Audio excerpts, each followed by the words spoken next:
Esse é o presidente da República Federativa do Brasil, Luiz Inácio Lula da Silva.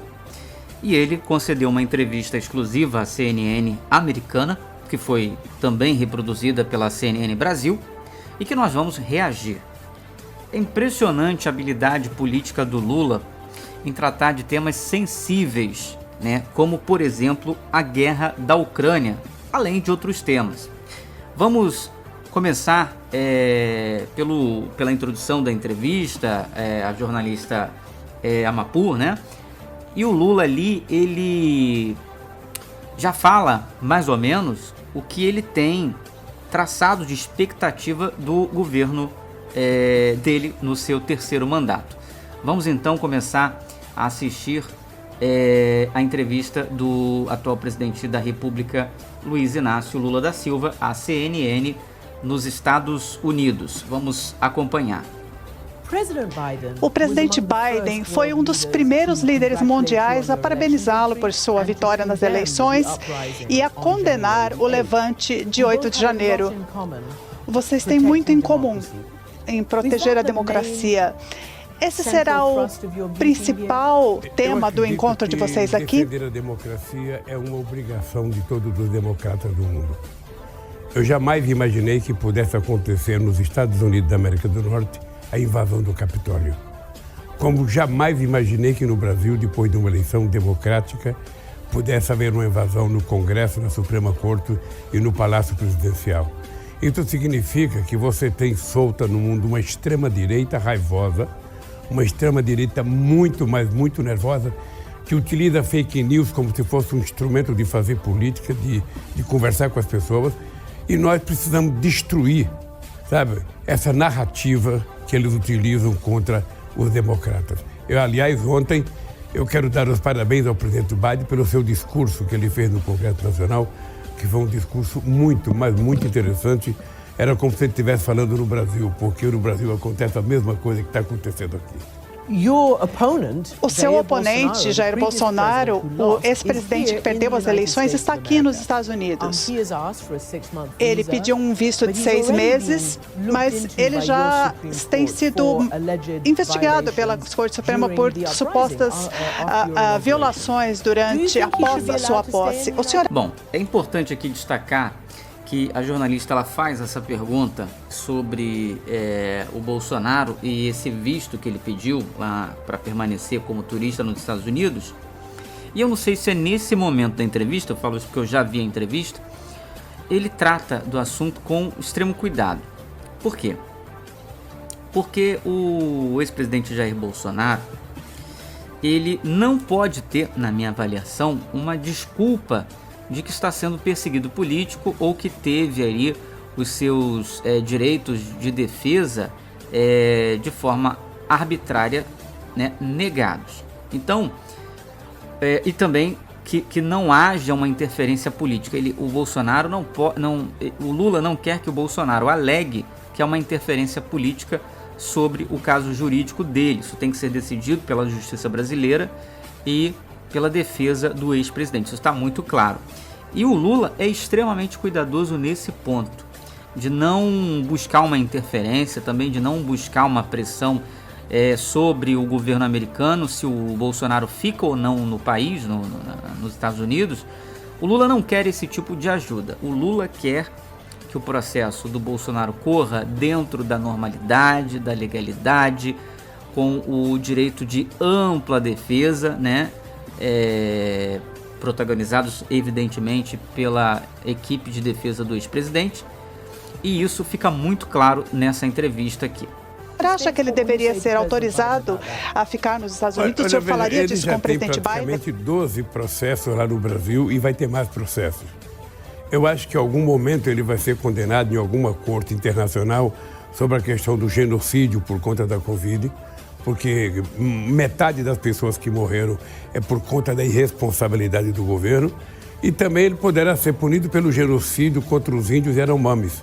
Ou seja, que é uma coisa muito grave que aconteceu lá, e ele incentivava os garimpeiros, incentivava a jogar mercúrio na água, incentivava a poluir a água, que as pessoas bebiam naquele mundo bem escondido do restante do país.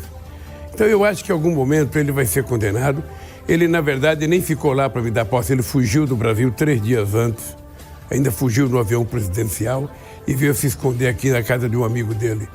De qualquer forma, um dia ele vai ter que voltar ao Brasil e ele vai ter que enfrentar todos os processos que estão movidos contra ele, porque eu posso te contar uma coisa, eu nunca pensei que alguém fosse capaz de destruir, em apenas 4 anos, tudo que nós construímos em 13 anos no Brasil, ele destruiu em 4. É por isso que o nosso lema agora é união e reconstrução do Brasil. O senhor vai pedir para sua extradição para que ele seja deportado de volta ao Brasil ou não? Eu ainda não sei, porque eu não vou falar com o Biden sobre isso, porque isso vai depender muito da justiça brasileira. Eu sempre trabalho com a ideia de que todo mundo tem direito à presunção de inocência. Vejam, é nesse ponto aqui que eu falei. O Lula trata dessa questão do Bolsonaro e da justiça brasileira com muito cuidado, né? Ele diz que não vai conversar com o Biden sobre esse assunto porque é um assunto da justiça brasileira, certo? Ele não foi ao encontro para pedir ou para fazer pressão pela extradição do Bolsonaro. E no meu ponto de vista está certíssimo. Ele é presidente do Brasil, ele não pode dar, perdão pela falha na voz, ele não pode dar elementos ao Bolsonaro para se vitimizar, para dizer que é realmente um alvo um alvo político da justiça brasileira, a mando do Lula, por exemplo, né? Então Lula não quer deixar nenhum tipo de desculpa para que o Bolsonaro utilize, né, uma estratégia como essa de se dizer perseguido político, né? Vamos seguir com a entrevista. Ele tem o direito de se explicar para a sociedade e ele tem o direito de ser julgado da forma mais democrática possível, da forma que eu não fui. Eu quero para ele a presunção de inocência que eu não tive. E nem por isso eu estou preocupado. Eu quero que ele seja julgado de acordo com a lei. Eu só posso tocar nesse assunto se o presidente Biden tocar no assunto. Se o presidente Biden não tocar, eu não vim aqui para falar mal, sabe, de um presidente que todo mundo sabe que ele é uma cópia fiel daquilo que o Trump foi nos Estados Unidos. Bom, e é impressionante como o Lula joga pesado, né, com relação ao ex-presidente americano Donald Trump.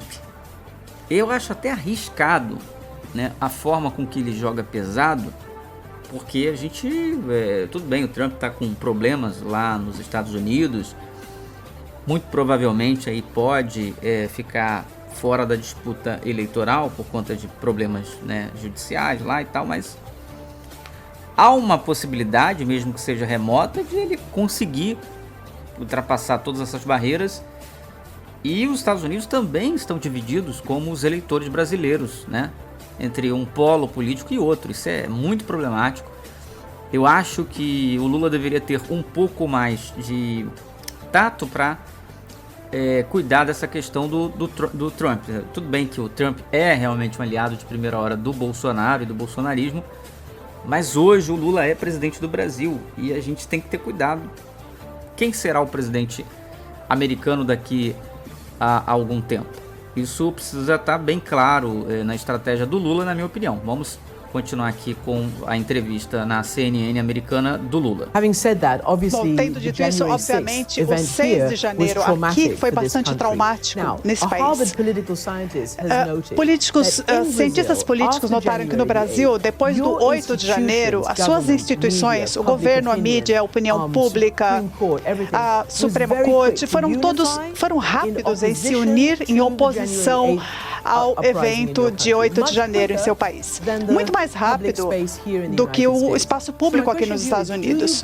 O senhor acredita que um mês depois a democracia está segura em seu país? Eu acredito que as instituições que são criadas para garantir o processo democrático estão muito preparadas para enfrentar qualquer tentativa de golpe.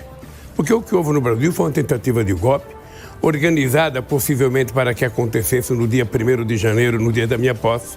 Não aconteceu porque tinha muita gente e eles resolveram, quando todos nós estávamos muito tranquilos, resolveram fazer essa tentativa de golpe. Bom, aqui o Lula deixa claro que o que houve no Brasil foi uma tentativa de golpe de Estado.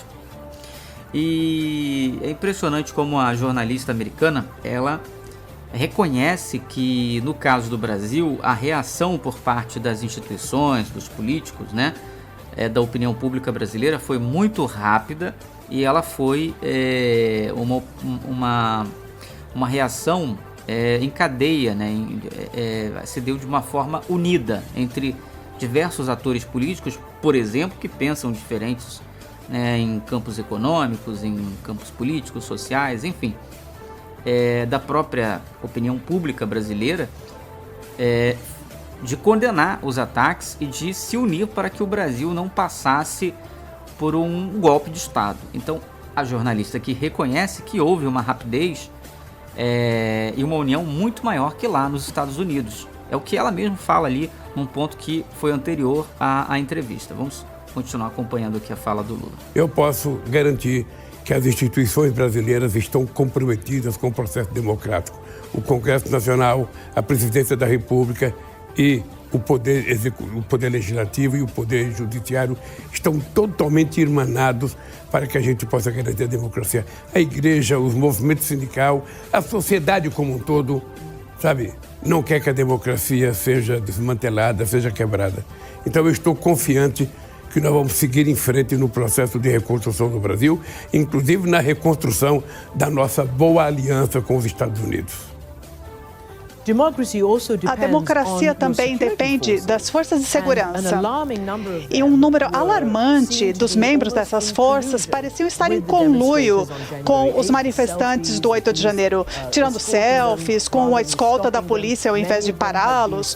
Muitos foram demitidos pelo seu governo. O senhor teve uma ação rápida e estão sendo investigados e processados. Olha o tema complexo que ela toca, né, com relação às Forças Armadas, e o Lula vai responder. Forças de segurança, o Exército, a Polícia Militar, a polícia fez isso no dia 8 de janeiro. Por que eles não foram mais fortes? Eu posso te garantir que a impressão que eu tenho é que todas as forças que tinham que cuidar da segurança de Brasília estavam comprometidos com o golpe. Todas as forças. Inclusive, nós tivemos que fazer uma intervenção no Estado de Brasília, no governador, tivemos que fazer uma intervenção na segurança de Brasília. Colocamos um interventor para colocar ordem na casa. E o comandante do Exército de Brasília, embora ele não apareceu em nenhum momento falando a favor, a verdade é que eles estavam protegendo os acampamentos que estavam na frente do Exército pedindo golpe. E aí eu não tive dúvida de ter que trocar o comandante, coloquei um outro comandante, e um comandante que seja legalista, um comandante que saiba cumprir aquilo que está definido na Constituição para as Forças Armadas. Ela tem um papel importante em qualquer país do mundo. E no Brasil, o papel dela é defender os interesses do povo brasileiro, defender a nossa soberania e defender o povo brasileiro contra possíveis ataques externos. É esse o papel dela e nada mais. Então ela não pode se meter em política. Acredita que eles deram um sinal, um aviso? Nós entendemos que o Bolsonaro, seu antecessor, teve milhares de policiais, militares colocados em posições do governo. Será que houve uma preocupação com a segurança, com a entrada deles no poder? Nós estamos detectando todas as pessoas que foram contratadas de forma ilegal, que são pessoas que são contratadas por ser de confiança do governo, estamos afastando do governo. Nós estamos tirando todo mundo que não é concursado e que foi contratado no período Bolsonaro do governo. Nós já detectamos gente recebendo salário em Miami. Olha a denúncia séria. Nós detectamos gente recebendo salário em Lisboa. Nós já descobrimos gente recebendo salário em Paris, ou seja, pessoas ligadas a ele que, se colocarem em algum conselho, estão, sabe, ainda trabalhando em nome do Estado brasileiro. Toda essa gente será mudada e as pessoas que vão trabalhar serão pessoas responsáveis. E eu volto a te dizer uma coisa, daqui para frente as Forças Armadas brasileiras não participarão mais do processo político. Quem quiser participar, tira a farda, se candidate e enfrente a situação política da forma que um cidadão civil enfrenta e não tentar enfrentar a situação vestido de militar. Olha, essa fala aqui do Lula é importantíssima porque mostra no presidente Lula, né, uma força muito grande, uma determinação muito grande de terminar com essa história de politização nas Forças Armadas. Isso é um absurdo. É uma coisa de um país de república de bananeiras, república das bananas, por assim dizer. Os militares são, como o Lula falou, realmente de forma importantíssimas para o país e para qualquer país sério no mundo, que tenha bases, que tenha uma posição para se poder se projetar. Um país promissor como o Brasil é, mas precisa ter, né, no seu quadro de militares gente decente, gente legalista. Não cabe às Forças Armadas o papel moderador, como muita gente diz. Isso está completamente equivocado. Ora bolas, o Exército fazer política, Marinha fazer política. O que eles são? São políticos ou são militares? O povo brasileiro não aguenta mais esse tipo de coisa. E por causa disso, a imagem das Forças Armadas tem sido detonada durante esse tempo aí em que eles estiveram participando ativamente no governo Bolsonaro. Então as Forças Armadas precisam estar bem preparadas, bem treinadas, bem equipadas para fazer isso que o Lula falou: proteger o Brasil e o povo brasileiro de ameaças externas, talvez até as internas, quando há uma necessidade ou outra pontual, como já houve no Rio de Janeiro, né? Agora, nós precisamos ter Forças Armadas profissionais, que sabem quais são os seus lugares de atuação. E um deles, com toda certeza, não é a política. Muito boa a fala do Lula aqui com relação aos militares, e não está passando pano não. Está dizendo onde está o problema. Quando ele diz que o comandante ali acabou, de alguma forma, contribuindo para os baderneiros, para os terroristas, e que ele precisou trocar o comandante, é isso. Mostra um presidente que tem pulso firme quando é necessário. É um compromisso de ser humano que vive num planeta que precisa ser cuidado. Então o Brasil hoje tem 30 milhões de hectares de terras degradadas. Você não precisa cortar uma árvore sequer, você não precisa fazer, avançar aonde você não deve avançar, numa reserva indígena, numa floresta que serve de reserva florestal, marcada pelo governo. Você não pode permitir que alguém invada aquilo. Então eu posso te garantir, nós temos um compromisso de governo, compromisso de cidadão e compromisso de humanista. Nós vamos chegar a desmatamento zero em 2030. É um compromisso nosso, é de tentar criar as condições para chegar ao desmatamento zero. Aí você tem que conversar com os prefeitos, conversar com os governadores, e você, inclusive, ao invés de punir, você tem que premiar aqueles prefeitos e aqueles governadores que garantiram que no seu estado não tenha mais queimada, que não tenha mais desmatamento desnecessário. Ao invés de você punir, você incentiva ele, premia ele com alguma ajuda do governo federal para que ele se sinta motivado a ser participante das atitudes do governo. Pessoas que observam a democracia no Brasil veem uma nação dividida, como eu disse. O senhor provavelmente leu um artigo a seu respeito que diz que metade da população o ama e metade da população o despreza. Eu quero saber o que o senhor acha disso, mas também o fato de que unificar o Brasil é fundamental para escorar a democracia e assegurar que Bolsonaro não volte ao poder após o seu mandato. Como se faz isso quando metade da população o despreza? Nós vamos ter eleições no Brasil depois das eleições nos Estados Unidos. Nós vamos ver como é que a coisa vai acontecer nos Estados Unidos, porque aqui tem uma divisão muito marcada, igual tem o Brasil. Os democratas e os republicanos estão muito divididos, ou seja, ame ou deixe. É mais ou menos isso que acontece.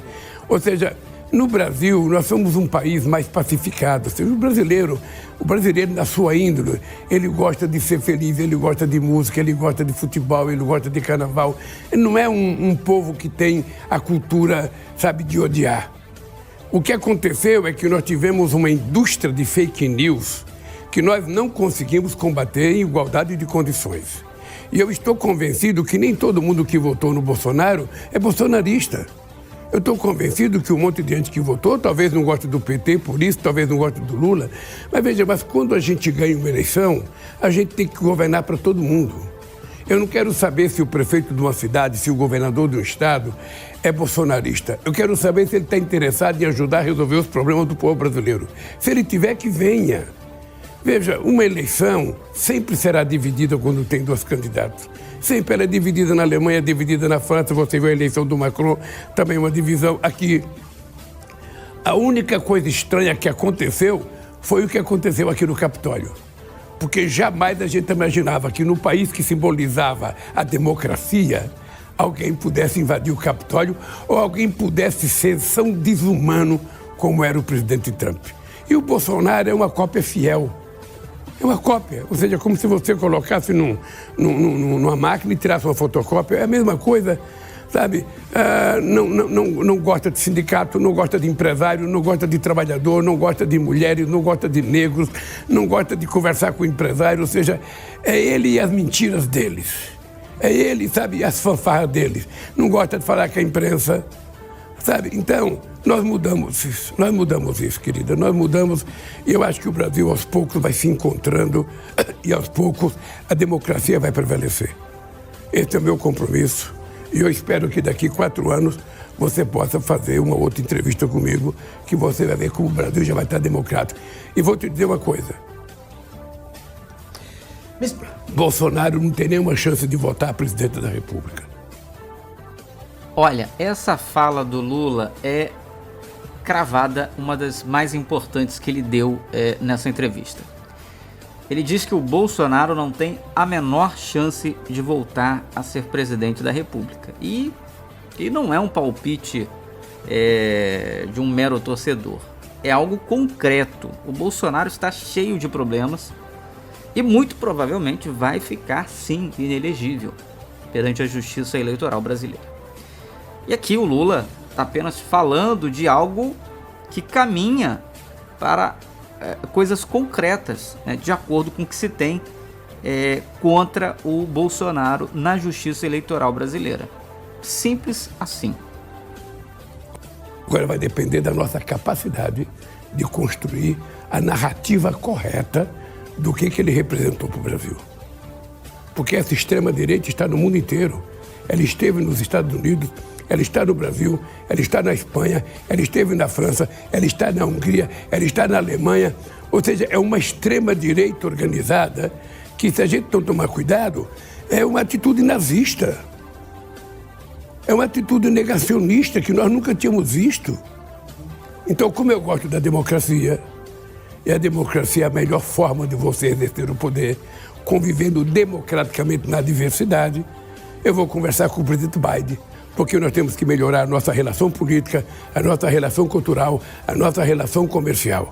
Sabe, os Estados Unidos é muito importante para nós e acho que o Brasil tem certa importância para os Estados Unidos. E o que nós queremos é que duas nações grandes, que são democráticas, possam ajudar a fortalecer a democracia em todo o continente latino-americano e no planeta Terra. O senhor fala muito de democracia, senhor presidente, e parece que o senhor está a ter um certo conflito com questões que os Estados Unidos tratam da democracia no mundo, que é a Ucrânia. O senhor não acredita, parece, no apoio ocidental da Ucrânia pelos países ocidentais? O senhor disse algumas vezes isso. E por que não? E por que Lula está tão comprometido com a democracia em seu país e não no exterior? Eu estou muito comprometido com a democracia em qualquer lugar do planeta Terra. O que eu acho que no caso da Ucrânia e da Rússia é preciso ter alguém que fale em paz. É preciso que se crie interlocutores para tentar conversar com as partes. Essa é a minha tese, ou seja...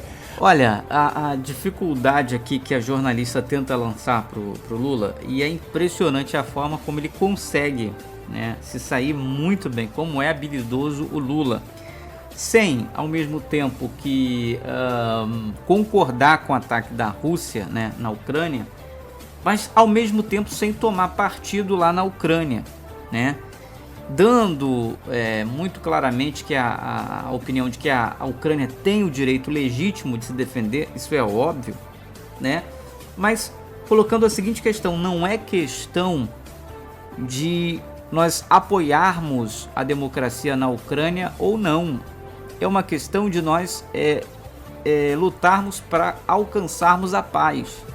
Alguém precisa parar o conflito, e essa é a mentalidade do Lula, e é isso que ele passa, né, para várias lideranças no mundo inteiro e, enfim, para todo mundo, de que ele está empenhado, não de discutir quem errou, quem acertou, mas de tentar buscar, neste momento, a pacificação nesse conflito, sem, com muita cautela, sem esbarrar ali nos interesses americanos, sem, de uma forma muito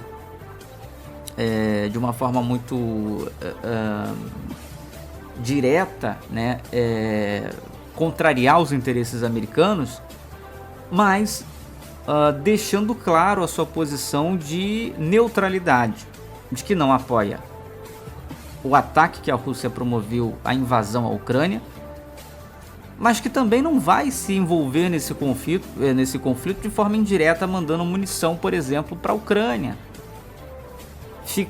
afetando a relação com um dos BRICS, que é a Rússia, um dos parceiros do Brasil. Então é impressionante a forma como o Lula consegue fazer isso sem causar um estrago, porque esse tema aí é o mais delicado de toda a entrevista, que é a questão que os americanos querem que o Brasil se posicione a favor da Ucrânia, né? E isso é tido pelo Itamaraty como um grande erro se isso acontecesse. O Brasil tem que continuar mantendo a sua neutralidade, não pode se envolver no conflito de nenhuma parte, nem da parte russa e nem da parte ucraniana, mas precisa tentar levar o diálogo para se alcançar a paz. É muito difícil que isso aconteça com a intervenção do Brasil. Sim, é muito difícil. Realmente os atores que têm poder nisso daí são os russos e os próprios americanos. Eles é que podem chegar realmente a um denominador comum e parar essa guerra de uma vez por todas. Mas pelo menos o Lula tenta e se sai muito bem aqui nessa pergunta da jornalista. Nós precisamos encontrar interlocutores que possam sentar com o presidente Putin e mostrar o equívoco que ele cometeu, a invadir a integridade territorial da Ucrânia. A crítica ao Putin. E nós temos que mostrar para a Ucrânia que é preciso aprender a conversar mais para a gente evitar essa guerra. A gente tem que parar essa guerra. Então, o que eu vou conversar com o presidente Biden? Eu não sei o que ele vai conversar comigo, mas o que eu quero conversar com ele é de que é o seguinte: é preciso criar um conjunto de países para negociar a paz. Eu acho que... But you have those countries, the BRICS, nós temos esses países, o senhor tem no BRICS, a Rússia, a China, a Índia, nenhum deles parece querer falar da paz. Eles estão falando sobre a Rússia, como ajudar a Rússia, talvez. Eu quero falar sobre paz com Putin, quero falar paz com o presidente Biden, quero falar em paz com Xi Jinping, quero falar em paz com a Índia, quero falar em paz com a Indonésia, quero falar em paz com todo mundo, porque para mim o mundo só vai se desenvolver se houver paz, se houver tranquilidade. Okay, that's nice, but do you believe Legal, mas o senhor acredita que um país que é um soberano, independente, democrático, como seu país, como a Ucrânia, tem o direito à autodefesa e de se defender contra uma invasão ilegal? Lógico que ela tem o direito de se defender.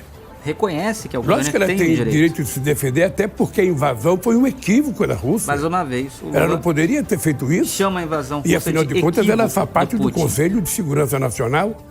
Ou seja, e isso não foi discutido no Conselho de Segurança. Então, o que eu quero é dizer o seguinte: olha, o que tinha que ser feito de errado já foi feito. Agora é preciso encontrar pessoas para tentar ajudar a consertar. E eu sei que o Brasil não tem muita importância no cenário mundial, sabe, nessa lógica perversa dos conflitos do mundo, mas eu posso te dizer que eu vou me dedicar para ver se encontro um caminho para alguém falar em paz. Eu tive com o chanceler alemão esses dias. E ele foi no Brasil. E ele lhe pediu para que o senhor enviasse os seus tanques Leopard. Olha, aí ela se confundiu, disse que o chanceler alemão pediu os tanques Leopard brasileiros, né, comprados, que o Brasil comprou da Alemanha, sendo que na verdade tratam-se de munições que o Scholz havia pedido ao governo brasileiro. Mandar munição, e eu não quis mandar, porque eu falei, se eu mandar, eu entrei na guerra. Exatamente. Eu falei, se eu mandar, Sabe, as munições que você está pedindo, eu entrei na guerra. Eu não quero entrar na guerra, eu quero acabar com a guerra. Eu não quero entrar na guerra, eu quero acabar com a guerra. Esse é o meu dilema e esse é o meu compromisso. Sabe, eu agora estou visitando a China em março, vou conversar muito com o presidente da China sobre o papel que ele tem para jogar na questão da paz. E esse é o meu trabalho. Esse é o meu trabalho. Eu comecei com o chanceler alemão, falei com o Macron, vou falar com o presidente Biden, vou falar com o Xi Jinping, vou falar com os indianos, vou falar com todos os países. Nós temos que ter um grupo de pessoas, um grupo, sabe, que fale em paz. Que fale em paz e mostrar que a paz é a única coisa que pode restabelecer a dignidade da vida humana, o direito dele trabalhar e de viver dignamente, decentemente. É isso que os russos têm que compreender e é isso que os ucranianos têm que compreender. Agora, é preciso criar uma narrativa, sabe? Porque a Rússia não é um país qualquer. Então, é preciso construir uma narrativa. Preciso construir uma narrativa que dê a eles, ou seja, o mínimo de condições de parar. Como os Estados Unidos parou a guerra do Vietnã, não era fácil parar, mas teve que parar um dia. Teve que parar. Então, se ela começou errada, nós temos que consertar agora. Agora, o que o Lula fala aí de parar a Rússia, de dar garantias para que a Rússia pare, são as garantias que a Rússia tenta há muito tempo aí em relação à OTAN, que é no caso de que ela não será atacada, não será invadida pela OTAN, porque não há por que existir a OTAN após o fim da Guerra Fria, né? Principalmente após a dissolução da União Soviética, né? Que era uma grande ameaça para o Ocidente. Existia um tratado também militar chamado Pacto de Varsóvia, que foi diluído, acabando com a ameaça ao Ocidente. Então não tem por que a OTAN existir tentando pressionar a Rússia por questão de segurança. E é isso que o Lula está falando, que para o conflito ser travado, ser parado, é necessário que a Rússia tenha garantias. E a Rússia no momento não tem essas garantias. E aqui eu não estou defendendo a guerra, estou sendo prático aqui naquilo que o Lula fala à jornalista Christiane Amanpour, né? Que é um nome complicado, Amanpour, parece até francês. Essa entrevista que o Lula deu à CNN americana, que foi reproduzida aqui na CNN Brasil, né? Pela CNN, né, do Brasil, e foi logicamente traduzida ali na parte da jornalista, das perguntas, que facilita bastante para o grande público entender a importância dessa entrevista e a repercussão dela, que foi muito grande lá nos Estados Unidos e também no Brasil. Gente, espero que você tenha gostado do nosso vídeo. Eu espero que você deixe o seu like, curta, compartilhe, enfim, comente aqui também nos comentários, mas principalmente inscreva-se no nosso canal para receber mais conteúdos, tá certo? Até o próximo vídeo. Eu sou Maurício Júnior e esse é o ND1 Play. Até logo!